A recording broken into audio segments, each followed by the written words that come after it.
Welcome back to Pod by the BAE, presented by the Bay Area Examiner. I am Seth Varnadore, joined by Robert Steeg. We've got quite a lot to talk about, but I do have an announcement to make at the top. I haven't even told Steeg about this, but we've been having a lot of a really good last few months on Patreon, where you can get really insider information and a little bit more in depth. And I might be sharing this a little early, but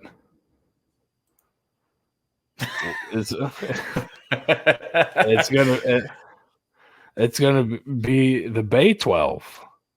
We are taking over the Big 12. That's the big corporate sponsorship coming up.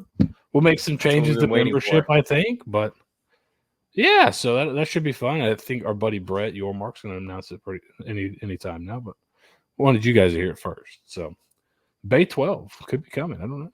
I thought you had some actual news. No. I thought you were about to just drop a bombshell on me. No. I quit. Steeg finished the podcast. No. Yeah. No. I jumped the gun on it a little bit, but we'll see. We might be able to get like a small, maybe the Atlantic Sun or something. I mean, we joked about for the on-campus stadium, if they open up the sponsorships to dabble in the piss trough, if that ever became available. The Bay Area Trough, the BAT. So, All right. Well, we've got so the athletic year is pretty much wound down, wrapped up. But we have had a couple hires since we last spoke for the jobs that were open, and we've had the end of track season, and we're starting to round into preseason football now. Since all the other sports are over, we're back to football. So we've got some stuff. The magazines are starting to come out and all that good stuff. So we've got some stuff to talk about there. But let's talk track first, Steeg. So USF sent a pretty good group to the track and field outdoor championships, and I don't think any medals, but a lot of All-Americans out there. Correct. So what was kind of the final tally for USF in track? So USF, by the numbers, sent 33 athletes to the first round that was hosted in Lexington, Kentucky. And then subsequently, both of these being program records, by the way, another 12 to the semifinals and finals. And then from there, we all know him, we all love him. Abdul Rashid Saminu became the first bull to earn first team All-American honors in 2 separate events. As you may recall, this gentleman, Romaine Beckford, did it last year, but only did it in the high jump. Abdul did it in the 100 meter and the 200 meter. And he did it in pretty quick successive time. It was less than 42 minutes between when he finished 5th at the 100 meter dash and then finished 3rd in the 200 meter dash. So we did have a podium finish. Oh, there we go. We did. They don't get it's a podium finish. You don't get anything. You just qualify as first team or second team, depending on where you finish. First team is the top 8. And then second team is if you're in the finals, anything past that. Yeah. So overall, fantastic. If you watch that 100 meter race, I mean, electric is the best way to call it. I think it was like a 0.1 second difference between first place and 8th place. Wow. Literally every single guy was at the finish was right next to each other. Dude, flying. Seriously. And 10.02 is nothing to scoff at. Yes, 5th place. 10.02 got him to qualify for the Olympics. Very fast. Right. I mean, sub 10 is insanely fast, and he was just right there. Seriously. Actually, so his time in the 200 meter dash, I should be more specific, his time of 20 seconds and 12 milliseconds actually set him into Olympic qualifying time. So he's actually going to represent Ghana at the Paris Olympics now because of that. That's what I was going to ask. I thought I read that I didn't know. Is that just automatic qualification just based on the time and the event?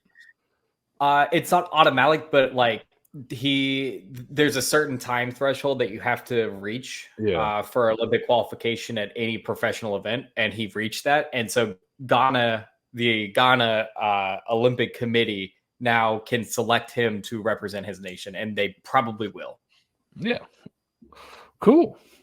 So dope stuff there. Elsewhere, Goodness Iredia finished 7th. The men's 4x400 got disqualified.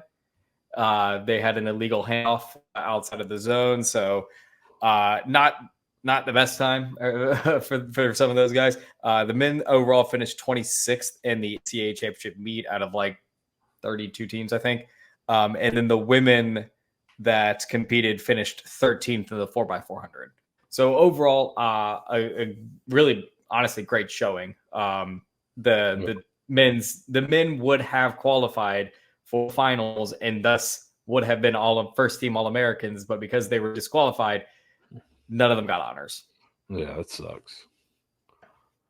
They had like I think like so like they didn't come like first, second, or third, but they were like the 6th fastest non-top 3 time for whatever like that. And then like 10 minutes later, they were like, just kidding, USF DQ, get hacked idiots. That's unfortunate. That's a tough way to end the season. But like you said, you got a lot of those guys were in other races and first team, second team All-Americans. So where the program has come from, awesome stuff. Only seems to be getting better. And the aforementioned Romain Beckford, who transferred, repeated as a national champion, didn't he? Yep. And he didn't even need to. He was like an inch off his last year's height because he didn't need it. Like that's how good he is. He tried to go crazy on his last jump because he had enough. Yeah, he'd already won. So yeah, he had already won, and so he had for like 2 feet or like 2.33 meters or something like that. Like that would have been a world record. You got the right people identifying talent there for the old track program. So feel like you're in pretty good hands with the director of the program, Coach Jenkins. Now we can move on to a couple new coaches that have been hired on. Steeg, let's start with women's golf. What can you tell us about the new hire? So AJ Newell is the new USF women's golf coach. She was the previous assistant head coach at Michigan. She is originally from the Tampa Bay area. She competed for Northside Christian High School down in St. Pete. And I say competed for because she was homeschooled, as most golfers do when they're professional like that. She ended up going to Tennessee. Was like an All-American, like stud there. Absolutely wrecked it up. Became an All-American in what year was that? 2015 NCAA All-American at Tennessee. Played pro for a little bit. Ended up working at a pro shop down in Tampa Bay before she got hired at Tennessee, and then moved her way to Michigan when their head coach moved to Michigan. And helped lead Michigan to their Big Ten title in 2022, and subsequently finished third at the NCAA finals in 2022 as well. So pedigree, great experience as well. And I mean, it's not going to make too much of a difference, but getting someone that's homegrown in a sport like this is usually very important as well. She was the pro for one of the golf courses around here. So Pelican Golf Club in Bel Air Beach. Yes. Yeah. So that's a really interesting.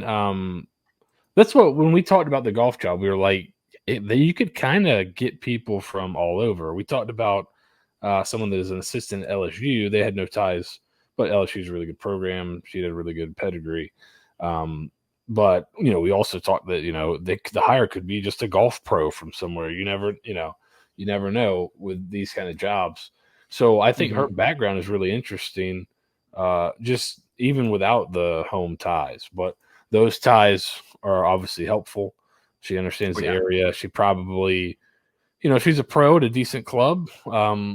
Probably knows some people that can, help out, boosters, that type of thing. And, I think she has an interesting, so she was pro for 5 years, made 8 starts in the LPGA, and then played on the Symetra Tour, which I'm not sure, kind of 26 through 2020, but then she had a back injury that made her retire. So probably has a good story to sell to kids too, about the importance of education, all that kind of stuff. Right. So really, really interesting. We've heard some really good stuff about her just from people around, kind of, hey, she's going to be really good. You're really going to like her. In her Michigan bio, in her spare time, Newell is an avid student of history and World War II history and visits historical sites while traveling. Oh God, I'll say this one for the Ponderosa. But yeah, I mean, we always got to do our caveats. This will be our first time as a head coach. I know the responsibilities change kind of greatly, but also, you're a mentor as a head coach for a golf program most times, whether or not you are making the calls on certain aspects of it. There was a concern over whether, she's never just, and I say small in air quotes. I mean, going from basically being an LPGA pro to Tennessee and then Michigan. And so your resources are going to look very different now that she's going to become the head coach for not as prestigious of a university like Tennessee or Michigan. However, I think the resources around USF, especially when it comes to women's golf, is at like an all-time high right now. So I don't think the resources change too much. And frankly, I think her familiarity with the area matters more in a sport like golf than it does in like every other sport. Yeah, I think like with kind of the hotbed of talent of golf at Florida and the Southeast just in general is, like, you don't have to have quite as many resources as maybe Michigan to go out and, like, you don't really have to recruit nationally. You know what I mean? Like, you don't have to, I'm not sure what the golf scene is like in Michigan, but I imagine Florida and the South is a little bit better because you can play a little more often. Obviously, there's some great courses and clubs and things like that.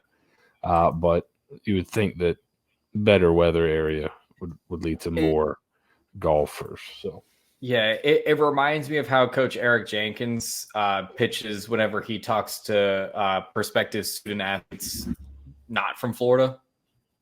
He just he'll just hit them up in like December and be like, "Hey, I know you're in Memphis. What's the temperature outside right now? Oh, really? It's 89 degrees and sunny here right now." So overall, great hire. I'm excited to see she decides to peg as her assistant coach. I feel like sometimes that's just as important as your head coach, especially with her being as young as she is. Where she decides to dig into her golf bag to help her lead this program. But seems like a great hire on paper. We'll see what happens. She's got to basically rebuild the entire roster because Erica took like everyone from us.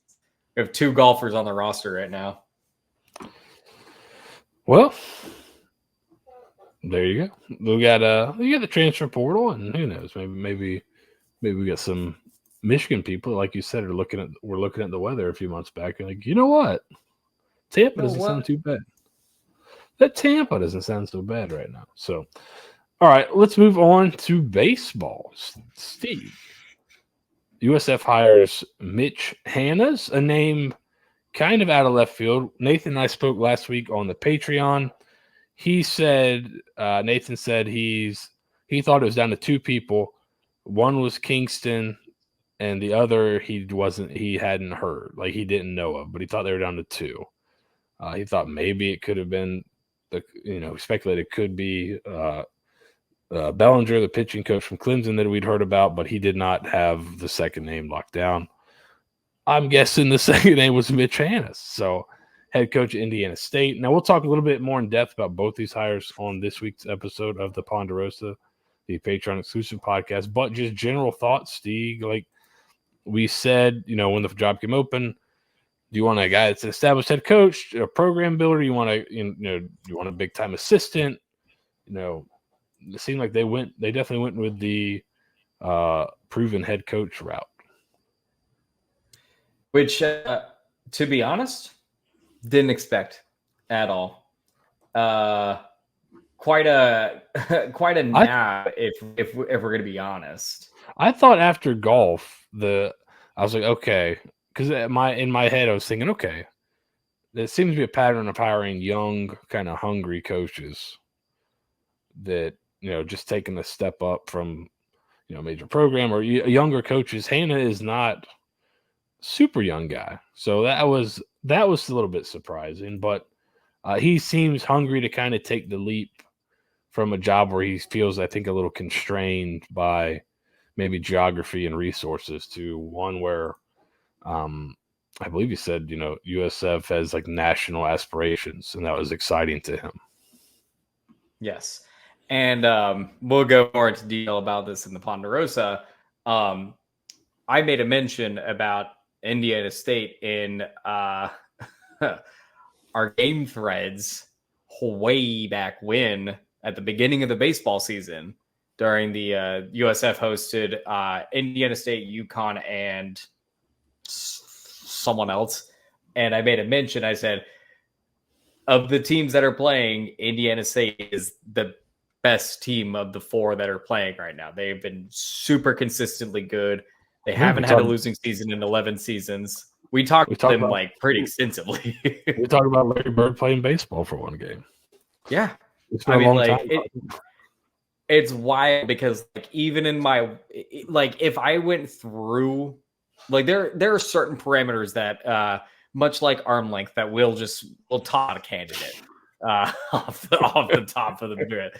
That's such good fake controversy. I mean, that's so. Oh my god! But like the two parameters that I just nix off the top is if they're coaching at their alma mater and they're at a small school. Those are usually the two things that, like, if those two things happen, that candidate is on the table. And the longer that they are at their university, the less likely. So, like, Campbell's head coach has been there for like 4 years or something like that. I expected it to be someone like him because he hasn't been there that long. Mitch Hannahs has been there for 11 seasons. That's nuts. Yeah, I that's my take too. Kind of a guy that's a little bit older, that's an alum. Like, he played there. They made the College World Series when he was a player. Got to a super as a coach. So it would have been interesting to be a guy that made the College World Series as a player and coach at the same school. Would have been pretty cool, but didn't quite make it.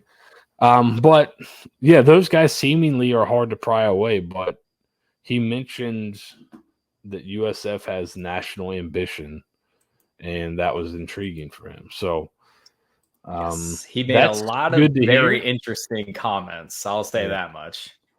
And we'll talk a little bit more about him. He batted .376 in college. He ain't bad. He ain't bad at hitting the ball. Let me tell you something. Yeah, All-American. 428. Oh, in 1989, batted .428. He's juiced. I'll tell you that much. I thought it was interesting. I thought it was interesting to look back in his minor league. He batted 300. He batted over 300 for his minor league career. Yeah. 132 hits and 127 games played. I mean, it's always interesting. Like, that seems pretty good. I'm surprised he didn't, stay in it longer. But yeah. Who knows? I mean, baseball's tough. Yeah, it is. But yeah, I mean, he won Coach of the Year in the Missouri Valley the last 2 seasons. Got to Super Regional, back-to-back 40-win seasons. We could go on and on. Absolutely ridiculous person to just pluck out of the sky like that. Yeah, it was seemingly out of nowhere. He wasn't on any lists anywhere. So, even with our wild speculation throwing a wide net, we didn't talk about it. Didn't even hit on our radar. Which also, we need to talk about timing. Mr. Michael Kelly, I know you're listening. horrible timing for this to leak out. I don't know if it was his doing. I don't know if it was Mitch Hannahs' doing. I had just sat down for a lovely dinner with my fiancé at the Polynesian at Ohana. And our baseball SID texted me and said, well, that came out quicker than I thought. And then I got 4 other texts. I was like, you kidding me? Like, I just want to eat some pot stickers and Ohana noodles and had to deal with that for 5 minutes. It's unfortunate. But we'll talk about that more in the Patreon. Last thing, we're starting to gear into little, not just Ohana, but even the higher. Starting to get into preseason football. We got some magazines and things coming out. I'm not sure which one. It might have been Athlon. His name Byron Brown, best scrambler in the conference. Sean Atkins is the best hands of the conference. Those kind of things are coming out. The consensus seems to be USF being picked 3rd or 4th in the conference. Kelly Ford, I think, put some stuff out too. He's a great follow at K Ford Ratings, I believe. Great follow on Twitter. He's put out his kind of projections. USF at about 6 and 6. But a lot of these are kind of contingent on if the defense gets a lot better. Those can change. That can change a little bit, but got a bunch of guys making. Sean Atkins made 4th team All-American on Phil Steele. You got a bunch of guys with all conference honors from Phil Steele in the various magazines. Steve, it's your go on. I was going to say, as we get closer, interrupting you. I know you were segueing. I'm so sorry. No, as we get closer, you're good. As we get closer to the season, where are you sitting kind of record-wise? You've seen, because I see a lot of, anytime somebody says bowl game, for sure, everyone's like, we've had a couple people in Discord say they'd be disappointed with 6 wins. Everyone's like, hammer the over 7.5, hammer over 6. Where are you at? As always, progress is never linear. Never, especially in college sports. And I think reasonably, looking at the schedule just off the cuff, it's tough. And again, this is off the cuff, looking ahead based off of what we know about these teams. But the other thing that we know is that a lot has changed at a lot of these schools and a lot of these teams since last season. There's a lot of changes and a lot of expectations that things can just plug and play. And I think to an extent it can, but to an even greater extent it doesn't. I'm always weary of, especially after sitting with our previous head coach for a little bit, of trying to get your ship to sail when you haven't nailed in your floorboards. Like if you just brought this guy in like 6 months ago, who's meshing with this guy that you brought in 8 months ago, who's also meshing with the guy that's been here for 2 years, who's also meshing with the guy that just showed up last week, it can cause a lot of, when things start not going well, you got to weather the storm. It just doesn't end up working.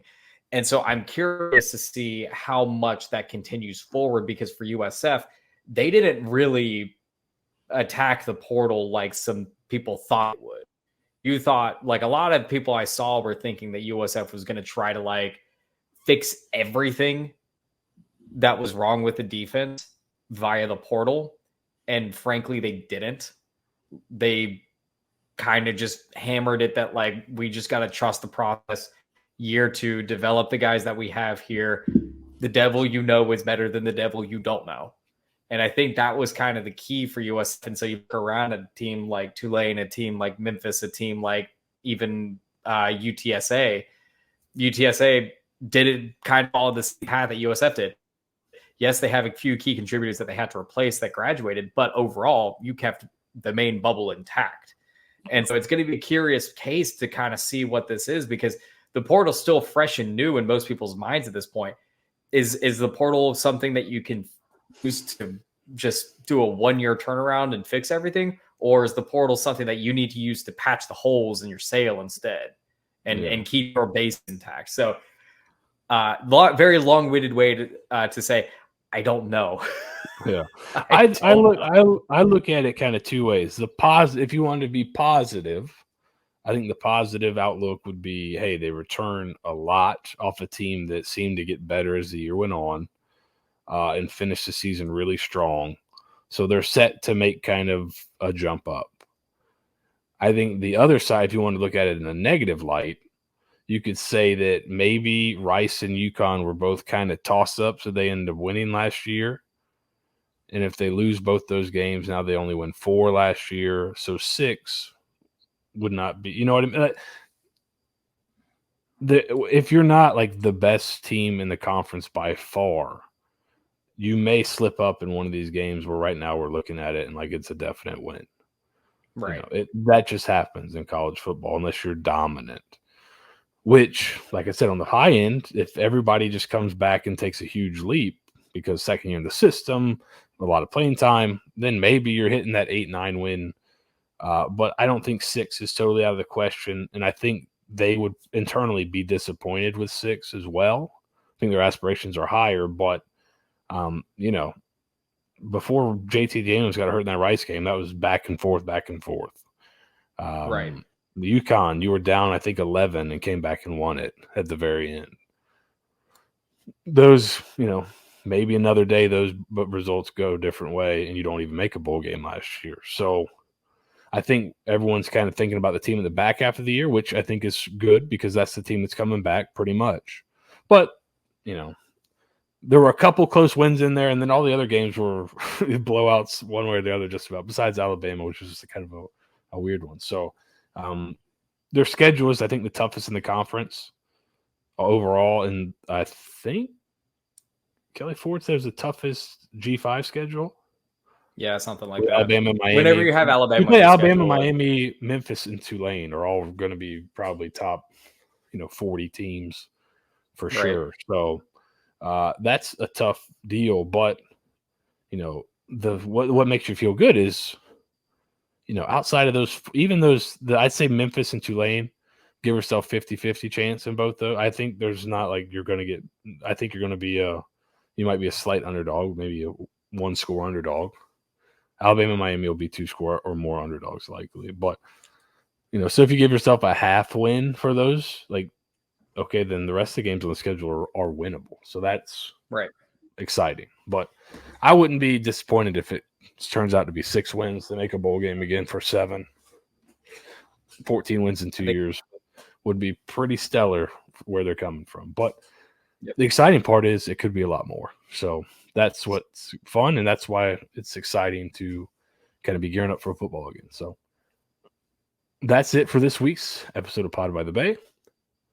We'll be in the Patreon on the Ponderosa talking a little more in detail about USF hiring Mitch Hannahs and AJ Newell. Thank you guys for listening. If you want to join the Patreon, $10 a month to get you an extra show every week. So that's got to be getting close to like 40 extra shows you've gotten by this point. Probably closer to 50 or 60 with film rooms and basketball previews and a couple other things we've done during the season. So pretty good value for the money. So thank you guys for listening. If you want to hear more, join the Patreon. You get access to the exclusive Discord that functions as our message board basically, and exclusive podcast for $10 a month.